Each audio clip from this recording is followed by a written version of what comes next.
دن بدن کھلنے لگا ہے نعمت الاسلام یہ۔ بسم اللہ الرحمن الرحیم۔ صرف 5 منٹ کا مدرسہ قرآن و حدیث کی روشنی میں 337واں دن 7 ذی الحجہ۔ نمبر 1، اسلامی تاریخ۔ امام نسائی رحمۃ اللہ علیہ، آپ رحمۃ اللہ علیہ کا نام احمد بن شعیب، کنیت ابو عبد الرحمن ہے۔ خراسان کے نسا نامی شہر میں سن 215 ہجری میں پیدا ہوئے۔ ابتدائی تعلیم اپنے شہر میں حاصل کی اور پھر اپنی علمی پیاس بجھانے کے لیے اپنے شہر سے نکل کر خراسان، حجاز، مصر، عراق، جزیرہ اور شام کا سفر کیا اور پھر مصر کو اپنا وطن بنا لیا۔ وہیں دین کی اشاعت اور تدریس حدیث میں لگے رہے اور اتنی شہرت پائی کہ اس زمانے میں مصر میں ان کے برابر کا کوئی نہ تھا۔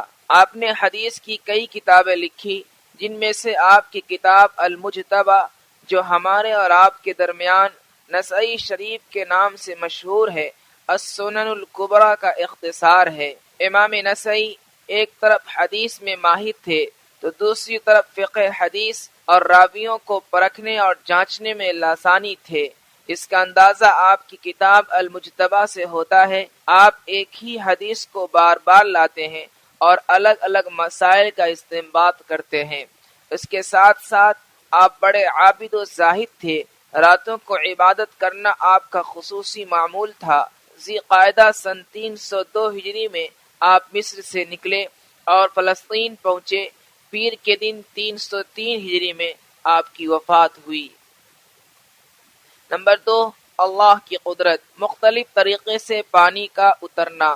اللہ تعالیٰ کی قدرت بھی بڑی عجیب ہے کہ کبھی بغیر کسی بادل کے شبنم کی شکل میں پانی اتار دیتا ہے، جس کے ذریعے ہر چیز نم اور تر ہو جاتی ہے اور سورج کی گرمی اور تپش سے حفاظت ہو جاتی ہے، اور کبھی شدید بارش برسا کر ہلاکت و تباہی کا ماحول پیدا کر دیتا ہے، اور کبھی برف اور اولے برسا کر سخت سردی کا سما پیدا کر دیتا ہے، اور برفیلے پہاڑ اور حسین وادیاں اللہ تعالیٰ کی قدرت کی حمد و ثنا میں مصروف ہو جاتے ہیں۔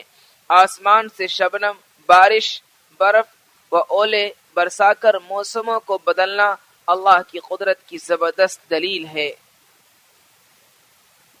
نمبر 3، ایک فرض کے بارے میں۔ آپ صلی اللہ علیہ وسلم کی آخری وصیت۔ رسول اللہ صلی اللہ علیہ وسلم نے آخری وصیت یہ ارشاد فرمائی، نمازوں کو پابندی سے پڑھتے رہا کرو اور اپنے غلاموں اور نوکروں کے بارے میں اللہ تعالیٰ سے ڈرو، یعنی ان کے حقوق ادا کرو۔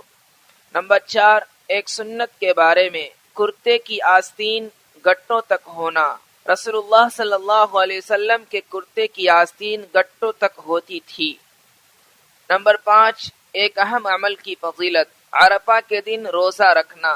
رسول اللہ صلی اللہ علیہ وسلم نے فرمایا، عرفہ کے دن کا روزہ رکھنا ایک سال اگلے ایک سال پچھلے گناہوں کو معاف کر دیتا ہے۔ نمبر 6، ایک گناہ کے بارے میں۔ نماز دکھلاوے کے لیے پڑھنا۔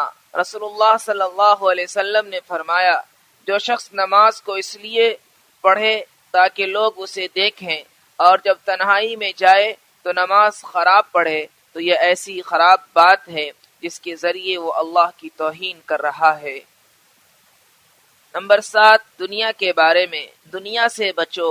رسول اللہ صلی اللہ علیہ وسلم نے فرمایا، یہ دنیا میرے سامنے ظاہر ہوئی تو میں نے اس سے کہا، تو مجھ سے دور ہٹ جا۔ پھر وہ جاتے ہوئے کہنے لگی، آپ صلی اللہ علیہ وسلم تو مجھ سے بچ گئے ہیں، مگر آپ صلی اللہ علیہ وسلم کے بعد آنے والے مجھ سے نہ بچ سکیں گے۔ نمبر 8، آخرت کے بارے میں۔ ایمان والوں کا نور۔ قرآن میں اللہ تعالیٰ فرماتا ہے، جس دن ایمان والے مرد اور ایمان والی عورتوں کو دیکھیں گے کہ ان کا نور ایمان ان کے آگے اور ان کے داہنی طرف دوڑتا ہوگا، ان سے کہا جائے گا، آج تم کو ایسے باغوں کی خوشخبری دی جاتی ہے جن کے نیچے نہریں جاری ہیں، وہ ان باغوں میں ہمیشہ رہیں گے۔ یہ بشارت ہی بڑی کامیابی ہے۔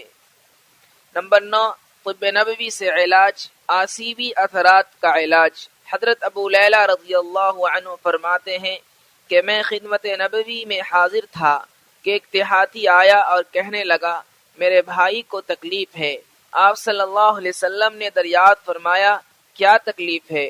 اس نے کہا کچھ اثرات ہیں۔ آپ صلی اللہ علیہ وسلم نے فرمایا اسے میرے پاس لاؤ۔ چنانچہ لایا گیا تو حضور صلی اللہ علیہ وسلم نے چند آیتیں پڑھ کر دم فرما دی جس سے وہ بالکل ٹھیک ہو گیا۔ وہ آیتیں یہ ہیں سورہ فاتحہ، شروع سورہ بقرہ کی 4 آیتیں اور درمیان کی 2 آیتیں، وَإِلَٰهُكُمْ إِلَٰهٌ وَاحِدٌ، اور آیت الکرسی اور سورہ بقرہ کی آخری 3 آیتیں اور سورہ آل عمران کی 1 آیت شہد اللہ، اور سورہ اعراف کی 1 آیت ان ربکم، اور سورہ مؤمنون کی 1 آیت ومن يدعو مع اللہ، اور سورہ جن کی 1 آیت وانہ تعالی، اور شروع سورہ صافات کی 10 آیتیں اور سورہ حشر کی آخری 3 آیتیں، پھر قل هو اللہ احد، قل اعوذ برب الفلق، قل اعوذ برب الناس۔ نمبر 10، قرآن کی نصیحت۔ قرآن میں اللہ تعالیٰ فرماتا ہے تم گواہی مت چھپایا کرو، اور جو شخص اس گواہی کو چھپائے گا تو یقیناً اس کا دل گنہگار ہوگا، اور اللہ تعالیٰ تمہارے کاموں کو خوب جانتا ہے۔